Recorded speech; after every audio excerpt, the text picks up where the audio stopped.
E se o ato mais íntimo que existe entre duas pessoas fosse, na verdade, a chave para uma conexão cósmica? Hoje, a gente vai mergulhar numa visão super antiga do Zohar, o texto central da Kabbalah, que simplesmente transforma a intimidade numa ferramenta espiritual poderosíssima. Bom, no mundo que tantas vezes resume a intimidade a uma coisa puramente física, a resposta até parece óbvia, né? Mas, lá no fundo, muita gente sente que está faltando alguma coisa.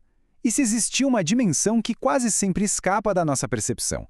Todo mundo conhece essa busca, esse anseio por uma conexão que vai além da pele. É uma vontade profunda de se unificar com o outro, de voltar a ser um todo completo. E segundo os místicos, esse sentimento não é por acaso, não. Ele é como um eco de uma verdade espiritual muito profunda. Para a gente tentar entender esse anseio, vamos recorrer ao Zohar. Há séculos esse texto oferece uma perspectiva, digamos, radical. A de que a união humana não é só humana, mas é um reflexo de uma verdade cósmica. Ok, vamos direto ao ponto. O Zohar vira de cabeça para baixo a ideia da sexualidade como um mero instinto. Ele a revela como uma verdadeira tecnologia espiritual, um método, sabe, para canalizar energias e manifestar o divino aqui mesmo no nosso mundo físico. E o primeiro conceito-chave para a gente entender essa tecnologia é a Shekinah. Pensa nela como o aspecto feminino e presente de Deus, a presença divina que habita o nosso mundo, que a gente sente como cuidado, compaixão e santidade. É essa força que se busca atrair. E qual o objetivo de atrair essa presença? É o Tikkun. A Kabbalah ensina que o mundo tem certas imperfeições de propósito, para que a gente possa se tornar parceiro na criação, consertando o que está quebrado, tanto fora quanto dentro de nós. Então, como é que a união íntima se encaixa nisso tudo?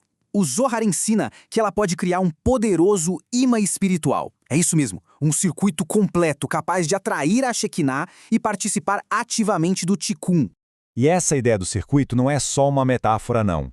Para o Zohar, isso é um princípio real. São necessárias duas energias opostas e complementares para que a luz espiritual possa fluir e se manifestar de verdade. E aqui tem um ponto crucial.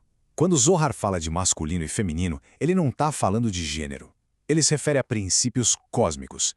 A energia masculina como princípio do dar e a feminina como princípio do receber, e ambas existem em todas as pessoas.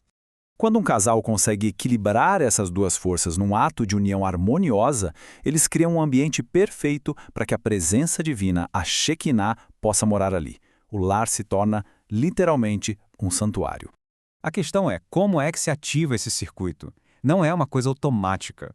O Zohar é muito claro sobre as condições necessárias, a intenção e a atitude para que essa alquimia espiritual realmente aconteça.